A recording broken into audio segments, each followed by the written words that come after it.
जोहार दोस्तों, मैं झारखंड का पक्का देहाती आप लोगों को होली की हार्दिक शुभकामनाएं देता हूं। और चूंकि आज होलिका दहन है और कल होली है, तो होली से संबंधित ही आप लोगों को कहानी सुनाने जा रहा हूं। राक्षस कुल का एक राजा था, हिरण्यकश्यप। वो अपनी तपस्या से भगवान ब्रह्मा को प्रसन्न कर लिया था और भगवान ब्रह्मा से अमर होने का वरदान मांगा। पर ब्रह्मा ने उन्हें अमर होने का वरदान नहीं दिया। बोला कि मैं अमर होने का वरदान नहीं दे सकता हूं किसी को भी। इस पर हिरण्यकश्यप ने चालाकी करते हुए 4 शर्तें मांगी अपनी मृत्यु के। पहला शर्त कि कोई उसे घर के बाहर नहीं मार सकता है, ना घर के अंदर मार सकता है, ना आकाश में मार सकता है, ना जमीन में मार सकता है, न दिन में मार सकता है, न रात में मार सकता है, और न किसी अस्त्र शस्त्र से मार सकता है। ब्रह्मा उसका चालाकी समझ गए, लेकिन फिर भी तथास्तु बोल दिए। अब वो अपने आप को भगवान समझने लगा और तमाम तरह से प्रजा को परेशान करने लगा।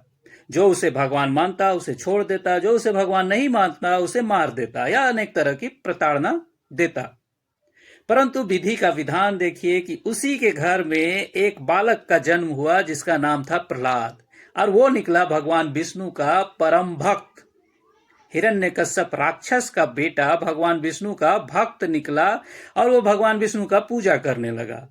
और जब हिरण्यकश्यप ने उसे मना किया तो उसने कहा कि पिता, आप भी भगवान विष्णु का पूजा करने लगिए, तब जाके आपका कल्याण होगा।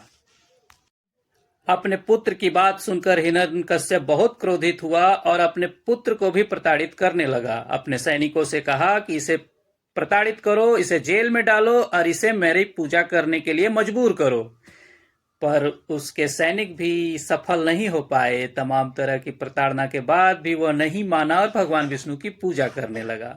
ऐसे में उसकी बहन होलिका आई, हिरण्यकश्यप की बहन होलिका आई, और उसने अपने भाई से कहा कि मेरे पास एक ऐसा चादर है जिसे ओढ़कर मैं आग में बैठूंगी तो मैं नहीं जलूंगी, पर प्रहलाद जल जाए। हिरण्यकश्यप ने तुरंत अपने सैनिकों को आदेश दिया कि एक चिता बनाओ जिसमें होलिका और प्रहलाद को बैठाओ। चिता बनाई, सजाई गई, आग जलाया गया जिसमें होलिका चादर ओढ़कर बैठी और प्रहलाद ऐसे ही बैठा। पर विधि का विधान देखिए कि एक ऐसा हवा का झोंका आया जो उड़कर प्रहलाद के ऊपर बिछ गया और होलिका उस आग में जलकर भस्म हो गई।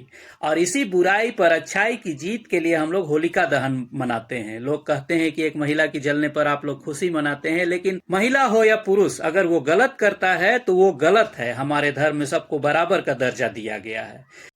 तो धन्यवाद दोस्तों। झारखंड के पक्का देहाती को आज इजाजत दीजिए। कल मैं हिरण्यकश्यप के अंत की कहानी लेकर आऊंगा। धन्यवाद। जय हिंद, जय भारत।